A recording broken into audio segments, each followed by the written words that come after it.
Sabemos que o inferno foi criado para Satanás e seus demônios. Mas você sabia que Jesus teve que ir ao inferno?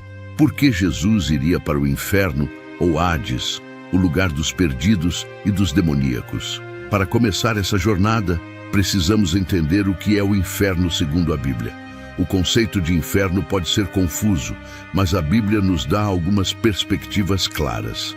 Antes de continuar, inscreva-se neste canal e curta este vídeo. O inferno é frequentemente retratado como um lugar de trevas, separação de Deus e julgamento. Não é um lugar onde alguém gostaria de estar.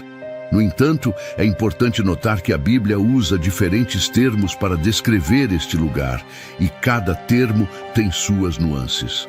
Aqui estão algumas referências bíblicas para esclarecer o assunto. 1. Sheol. No Antigo Testamento, Sheol é a palavra hebraica usada para descrever o reino dos mortos.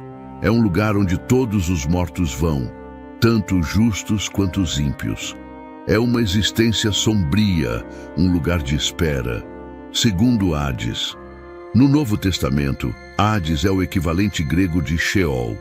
Ele é descrito de forma semelhante como um lugar temporário onde as almas aguardam o julgamento final.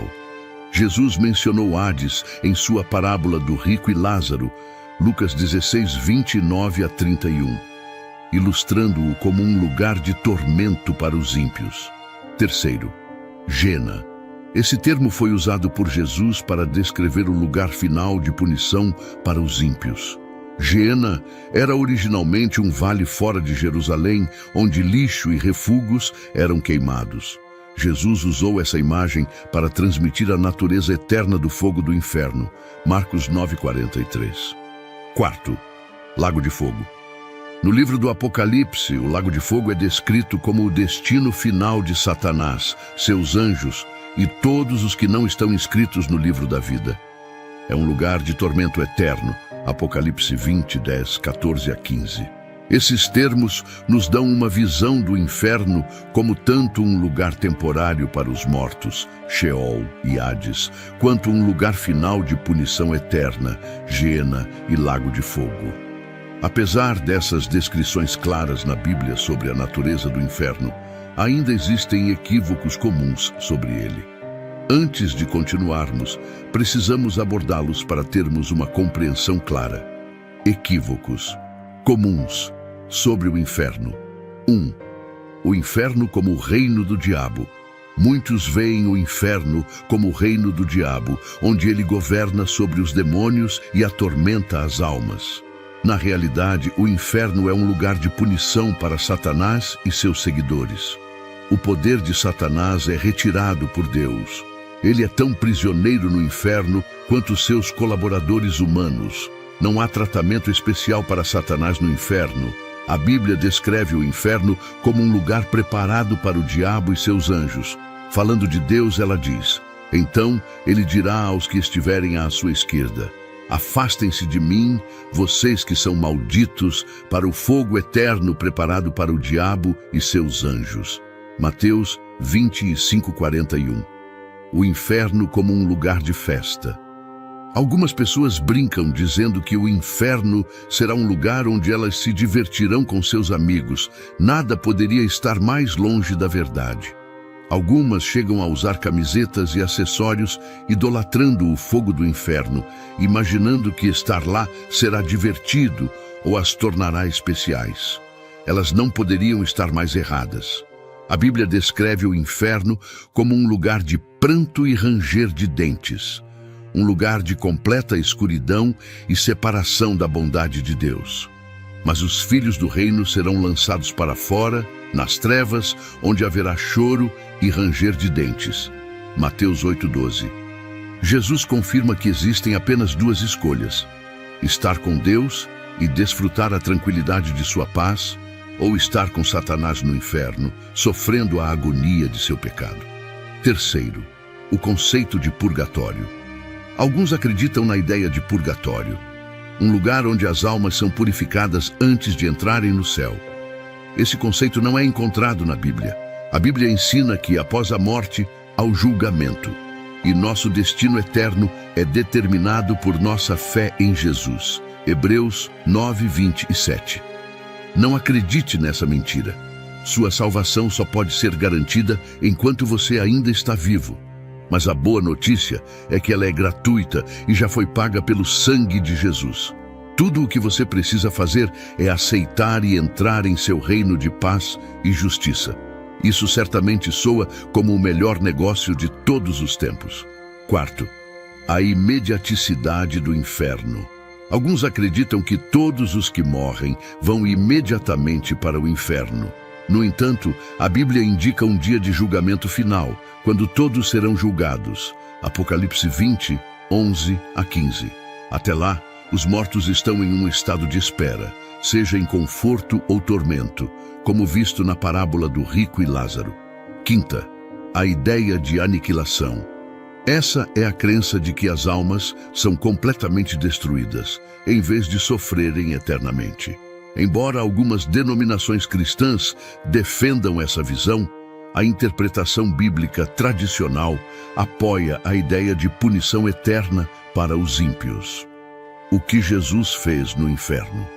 Entendendo essas definições e corrigindo esses equívocos, podemos apreciar melhor o significado do que Jesus fez ao descer ao inferno.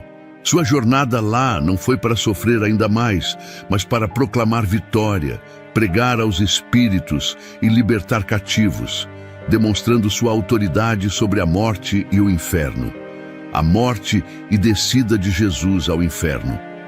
Para entender o que Jesus fez no inferno, precisamos lembrar o que aconteceu quando ele morreu. Jesus, o Filho de Deus, foi crucificado em uma cruz. Ele foi traído por um de seus discípulos, preso e injustamente julgado. Apesar de ser inocente, Jesus foi condenado à morte.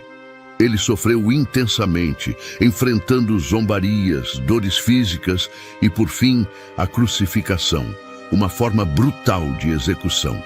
Após sua morte, seu corpo foi retirado da cruz e colocado em um túmulo.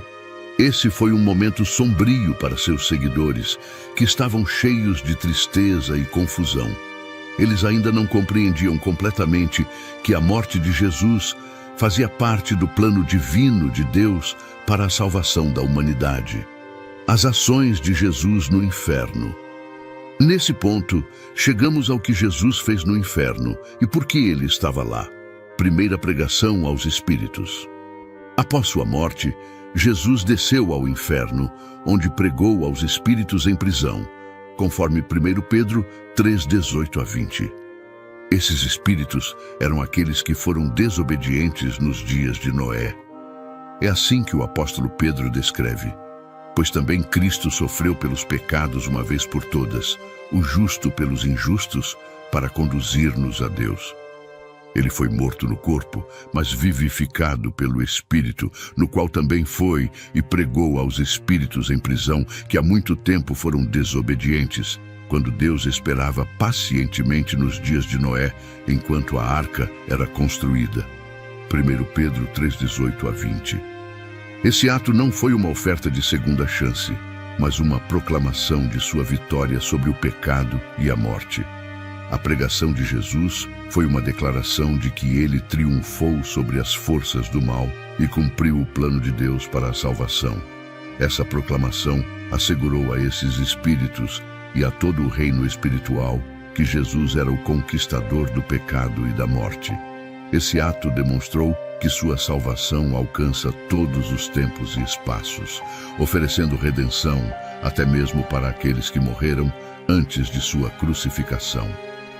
2. Derrotando a morte e o pecado. A descida de Jesus ao inferno foi uma parte crucial de sua vitória sobre a morte e o pecado. Ao entrar no reino dos mortos, ele confrontou a consequência final do pecado, a própria morte. Em Apocalipse 1:8, Jesus afirma que ele possui as chaves da morte e do Hades. Isso significa sua autoridade e vitória sobre os poderes da morte e do túmulo. A ressurreição de Jesus dos mortos demonstrou seu poder para vencer a morte, quebrando assim seu domínio sobre a humanidade. Sua vitória significa que a morte não tem mais a palavra final. A vida eterna agora está disponível através dele. A descida de Jesus ao inferno e sua subsequente ressurreição quebraram as cadeias da morte. Ele abriu o caminho para a vida eterna, não apenas para ele, mas para todos que creem nele. Sua vitória significa que a morte não é o fim para nós, mas uma passagem para a vida eterna com Deus. 3. Abrindo os portões do céu. As ações de Jesus no inferno também incluíram a abertura dos portões do céu. Antes de sua morte e ressurreição, os portões do céu estavam fechados para a humanidade devido ao pecado. Ao derrotar a morte e ressuscitar, Jesus tornou possível que os crentes entrassem no céu. Efésios 4 descreve como Jesus levou cativos consigo, simbolizando que ele libertou as almas justas que esperavam em Sheol ou Hades. O apóstolo Paulo explica: por isso é que foi dito, quando ele subiu em triunfo às alturas, levou cativos e deu dons aos homens. Que significa ele subiu, senão que também havia descido às profundezas da terra. Aquele que desceu é o mesmo que subiu acima de todos os céus, a fim de encher todas as coisas. Efésios 4:8-10. Sua ressurreição abriu o caminho para todos os crentes entrarem no céu, cumprindo a promessa de Deus de vida eterna. Esse ato de abrir os portões do céu simboliza a conclusão de sua obra redentora, garantindo que aqueles que creem nele possam desfrutar da comunhão eterna com Deus. 4. A vitória de Jesus. A jornada de Jesus ao inferno não foi uma derrota, foi um triunfo. Ao descer ao inferno, ele demonstrou sua vitória sobre o pecado, a morte e Satanás. O inferno não pôde detê-lo, e sua presença lá foi uma proclamação de seu poder e autoridade. Suas ações, pregar aos espíritos, derrotar a morte e o pecado e abrir os portões do céu, destacam a magnitude de sua vitória e a esperança que ela traz para todos os crentes. A descida de Jesus ao inferno e sua subsequente ressurreição asseguraram a vitória definitiva, garantindo que a morte não é o fim, mas o começo da vida eterna com Deus. O que isso significa para nós? As ações de Jesus no inferno nos dão uma profunda esperança e garantia de nossa redenção. Sua descida e vitória sobre a morte significam que não precisamos mais temer a morte ou as consequências do pecado. Ao conquistar o inferno, Jesus garantiu a vida eterna para todos que creem nele. Esse ato de salvação significa que nossos pecados são perdoados e temos a promessa de vida eterna com Deus. A vitória de Jesus nos assegura que não importa quão sombria ou desesperadora nossa situação possa parecer, seu poder e amor são maiores, oferecendo-nos um futuro cheio de esperança e paz. Saber que Jesus venceu o pecado e a morte transforma a maneira como vivemos nossas vidas. Podemos viver com confiança e coragem, sabendo que nada pode nos separar do amor de Deus. Essa vitória nos incentiva a compartilhar essas boas novas com outros e a viver de uma forma que reflita o amor e a graça de Jesus. Somos chamados a confiar em suas promessas e caminhar na liberdade e alegria que vem de sermos redimidos. Nossas vidas devem ser um testemunho da esperança que temos em Cristo, inspirando outros a buscar a mesma segurança e paz. Ao concluirmos, vamos nos apegar à esperança e à garantia que a vitória de Jesus nos dá. Não importa os desafios que enfrentemos, podemos confiar que Jesus venceu o maior obstáculo, a própria morte. Vamos viver com ousadia essa verdade, compartilhando seu amor e esperança com aqueles ao nosso redor. Oremos, querido Pai Celestial, agradecemos pelo incrível sacrifício de teu Filho Jesus. Obrigado por sua vitória sobre o pecado e a morte, e pela esperança e redenção que temos através dele.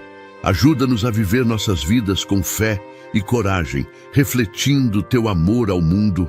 Fortalece-nos para compartilhar essas boas novas com outros e lembra-nos diariamente da vida eterna que temos em Ti. Em nome de Jesus, oramos. Amém. Não se esqueça de apoiar este projeto do Evangelho de Jesus, inscrevendo-se neste canal e curtindo este vídeo. Compartilhe este vídeo com todos que você ama e se preocupa com a salvação deles. Que Deus te abençoe. Amém.